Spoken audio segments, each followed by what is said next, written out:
देखो ध्यान से, हम लोग एनसीईआरटी क्लास 9th में मैथ का चैप्टर 1 पढ़ रहे हैं जिसका नाम है संख्या पद्धति। ठीक है, तो संख्या पद्धति में हम लोग अलग अलग प्रकार के संख्याओं के बारे में, यानी परिमेय संख्या तथा अपरिमेय संख्या, इन सबको हम लोग पढ़ चुके हैं।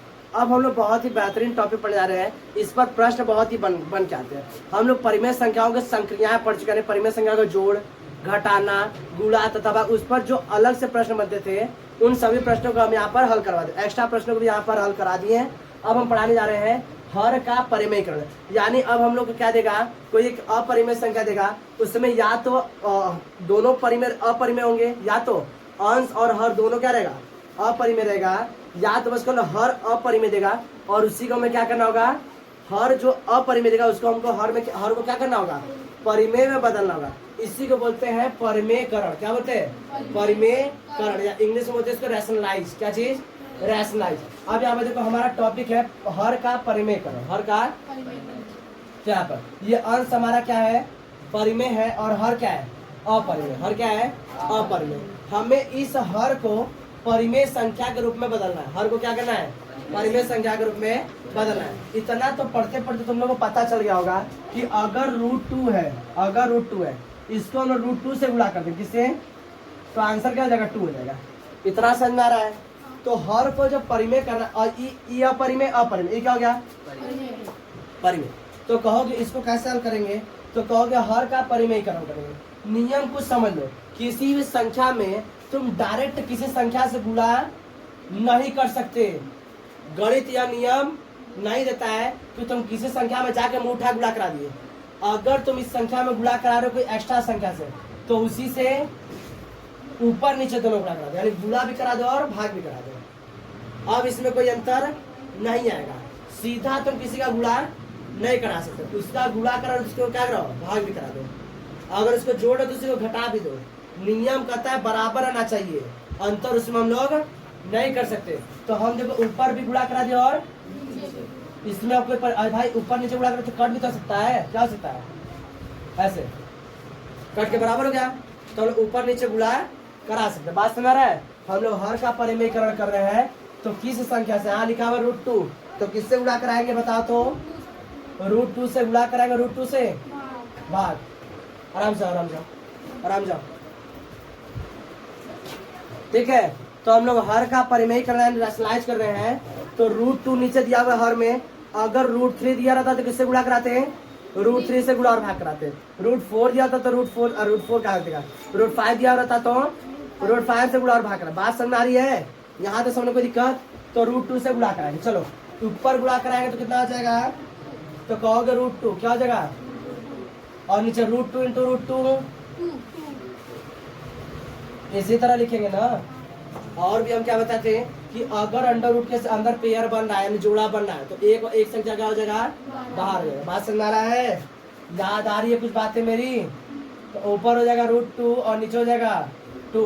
इस तरह से हमें अंश से मतलब नहीं था, हमें किससे मतलब था, हर से। तो हर तुम्हें परिमेय संख्या के रूप में दिख रहा है, तो ये क्या हो गया, हर का परिमेयकरण, यानी रैशनलाइज ऑफ द डिनोमिनेटर। किसी को समझने में कोई दिक्कत। अब देखो ये तो सिंगल ला चलो कर दिए। अगर हमें हर ऐसे जोड़ के रूप में दे दिया तब क्या करेंगे, घटाना के रूप में दे दिया तब क्या करेंगे।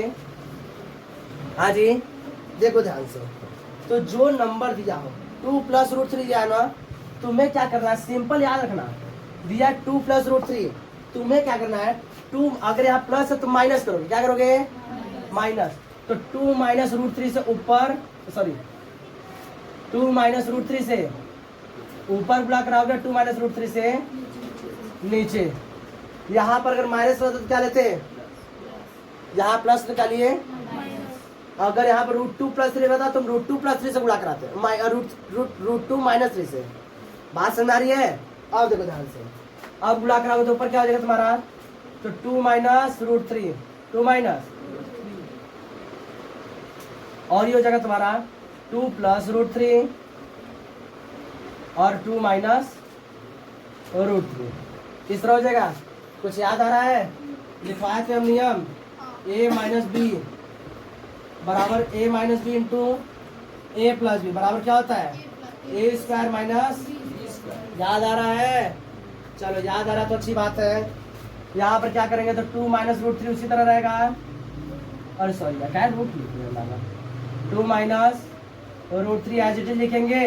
नीचे देखो ये a हो गया और ये, तो ये क्या हो जाएगा 2 का square 4 minus root 3 into root 3 3 हो जाएगा। हाँ तो ऊपर क्या हो जाएगा 2 माइनस रूट 3 और नीचे 4 माइनस 3 इज 1, और 1 से किसी भी संख्या में मल्टीप्लाई करा डिवाइड करा आंसर में कोई अंतर नहीं आता। आंसर कितना है 2 माइनस रूट 3। समझने में कोई दिक्कत? हाँ ये हो गया। तो एक प्रश्न हल करके दिखाता हूँ मैं, एक प्रश्न फटाफट हल करके दिखाओ। 5 अपॉन में root 3 minus root 5, root 3 minus root 5, इसको जल्दी सॉल्व करके दिखाओ जल्दी। देखो जी हम लोग यूपी बोर्ड क्लास 9 का मैथ का चैप्टर 1 पढ़ रहे हैं जिसका नाम है संख्या पद्धति। संख्या पद्धति में कल हम लोग क्या पढ़े थे?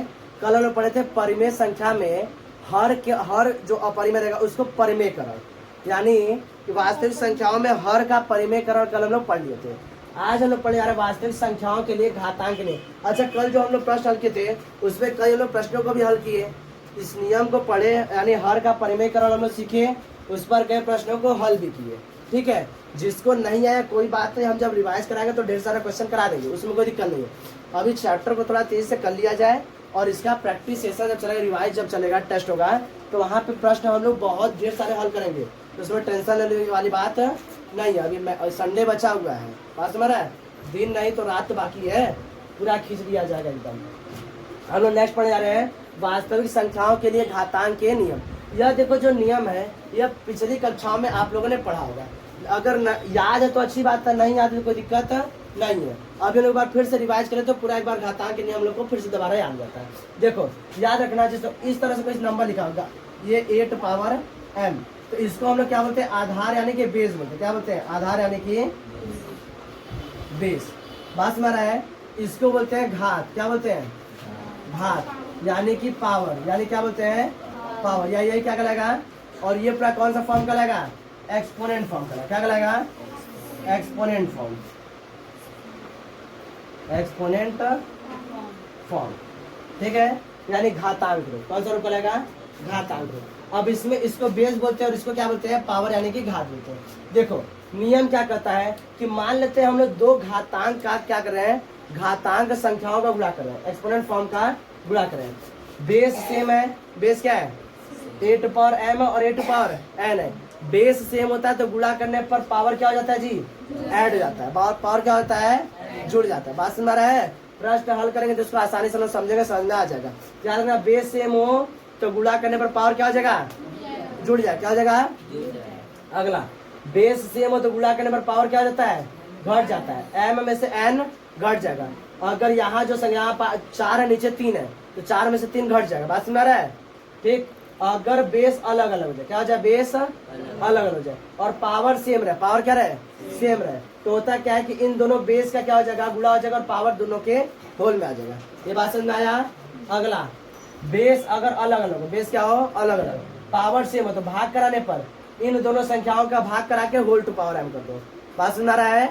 अगला किसी भी संख्या, धरती का कोई भी संख्या हो, अगर पावर 0 तो आंसर क्या होगा? 1। आंसर कितना हो जाएगा? 1। ये बात समझ में कोई दिक्कत? चलो नेक्स्ट देखो।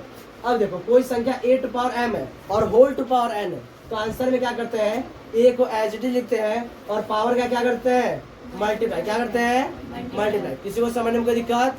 एक याद रखो, 8 पावर m का मतलब होता है 1/8 पावर माइनस m लिख सकते हैं। याद इसको प्रश्न इस तरह भी लिख के देता है कि मान लेते 8 पावर माइनस m है, 8 पावर माइनस m है, तो इसको कैसे लिखते हैं?